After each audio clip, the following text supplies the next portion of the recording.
আমি এই ঘটনার সত্যতা নিশ্চিত করার জন্য আমি সিলেট সিটি কর্পোরেশনের মাননীয় মেয়র মহোদয়ের কাছে আমি ইতিমধ্যেই একটি আবেদন পাঠিয়েছি, যেটা সিসি ক্যামেরা ফুটেজের জন্য। 14/9/2022 ইংরেজি তারিখে আমাদের গ্রামে একটি অনাকাঙ্ক্ষিত ঘটনা ঘটে, যা মৌলভীবাজার সহ অনেকেই এই জেলার অনেকেই জানেন। অথচ এই ঘটনার দিনে আমি আমার কর্মস্থলে ছিলাম এবং আমি আমার লাইভের প্রথম কমেন্টে আমি একটি ভিডিও লিংক দিব, আপনারা দেখতে পারবেন। ওই দিন আমি সিলেট জেলার বিশ্বনাথ উপজেলার খাজানসি ইউনিয়নের ইসলামপুর, খুব সম্ভবত ইসলামপুর গ্রামে আমি একজন ক্যান্সার রোগীকে নিয়ে লাইভে ছিলাম। ওই দিন বিকাল 5 ঘটিকায় আমি লাইভ শুরু করি, 5:30 থেকে 5:40 মধ্যে আমার লাইভ শেষ হয়। তারপর আমি ওইখান থেকে সিলেটে সন্ধ্যা 7টা থেকে 7:30টার মধ্যে পৌঁছাই। আমি এই ঘটনার দিনে সম্পূর্ণভাবে আমি সিলেটে ছিলাম, এই ঘটনার দিন এবং এর আগ থেকেই আমি সিলেটে। তো আমাকে এই উক্ত অনাকাঙ্ক্ষিত ঘটনার কারণে যেই একটি মামলা দায়ের করা হয়েছে থানায়, এই মামলায় আমার নামটি অনাকাঙ্ক্ষিতভাবে জড়িয়ে দেওয়া হয়েছে। আসসালামু আলাইকুম, আমি মোহাম্মদ রনি মিয়া, মৌলভীবাজার সদর উপজেলার 12 নং গিয়াসনগর ইউনিয়নের নিতেশ্বর গ্রামে আমার বাড়ি। মৌলভীবাজার রাজনগর 3 আসনের মাননীয় সংসদ সদস্য জনাব নেসার আহমেদ মহোদয়, মাননীয় জেলা পরিষদের চেয়ারম্যান মিসবাহুর রহমান স্যার, মাননীয় সদর উপজেলা চেয়ারম্যান জনবাজারের সর্বস্তরের স্বেচ্ছাসেবী এবং সুশীল সমাজের সবার দৃষ্টি আকর্ষণ করছি। আমি একজন স্বেচ্ছাসেবী, একজন মানবতা কর্মী, আমি একজন সমাজকর্মী। আমি স্বেচ্ছায় রক্তদান সহ বিভিন্ন সামাজিক কর্মকাণ্ডের সাথে জড়িত। আমি আমার জীবনে চলার পথে স্কুল জীবন থেকে শুরু করে কলেজ জীবন পর্যন্ত আমি বর্তমানে মৌলভীবাজার সরকারি কলেজে মাস্টার্সে রাষ্ট্রবিজ্ঞান শাখায় অধ্যয়নরত আছি। আমার ব্যক্তিগত পরিচয় এবং এলাকার বিভিন্ন সামাজিক কর্মকাণ্ডের সাথে আমার সত্যতা আপনারা সবাই যারা দীর্ঘদিন ধরে সোশ্যাল মিডিয়ায় ফেসবুকে আমার সাথে যুক্ত আছেন, অনেকেই এই বিষয়ে অবগত আছেন। এলাকাতে খোঁজ নিয়ে দেখতে পারবেন, এলাকাতে সামাজিক কর্মকাণ্ড ছাড়া রক্তদান কর্মসূচি সহ মানবাধিকার কর্মকাণ্ড সহ আমি অগণিত ভালো কাজের সাথে জড়িত ছিলাম। অতীতে কোনোদিন আমার এলাকাতে আমি কারো সাথে কোন ধরনের ঝগড়া বিবাদ ফাসাদে আমি জড়াইনি।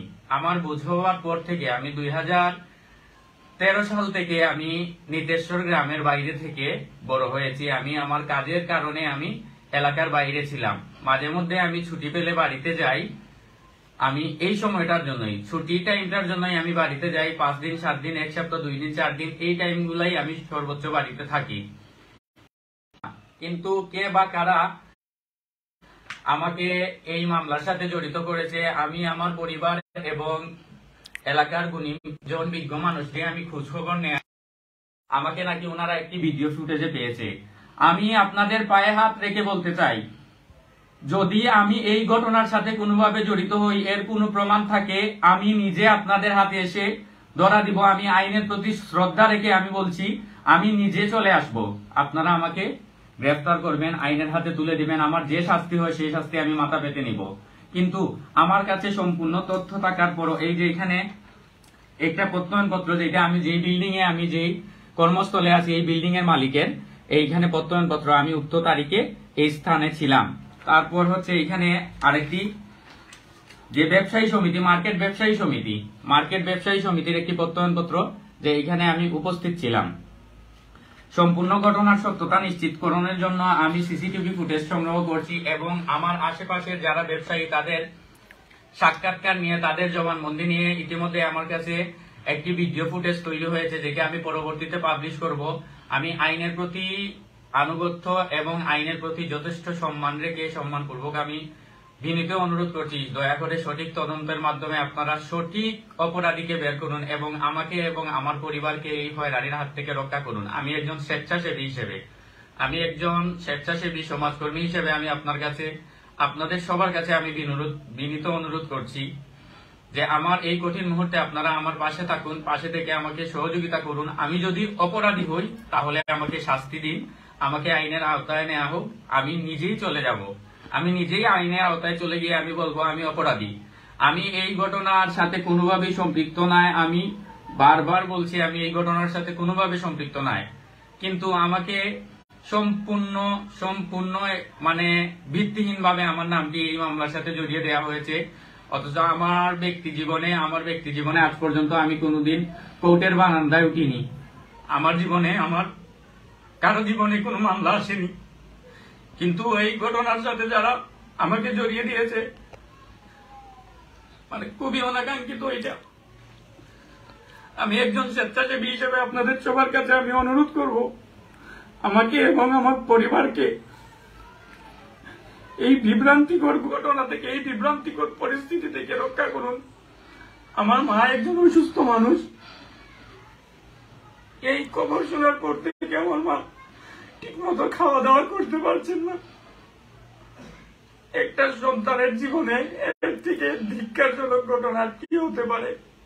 আমি কোনো অনাকাঙ্ক্ষিত ঘটনার সাথে জড়িত ছিলাম না, আমি কখনো কারো সাথে কোনো ঝামেলায় জড়াইনি। আমি প্রতিনিয়ত কাজ করে গিয়েছি, পড়ালেখা করেছি, আমি সবসময় মানুষের কল্যাণে কাজ করে যেতে চেয়েছি, কিন্তু কে বা কারা আমার এই নামটি এই জায়গাতে অবান্তর ভাবে জড়িয়ে দিয়েছে। আমি এর সঠিক তদন্ত দাবি করি এবং আপনারা সবাই যদি আমার পাশে থাকেন, আমি আমার সমস্ত ডকুমেন্টস নিয়ে আমি আদালতে হাজির হব।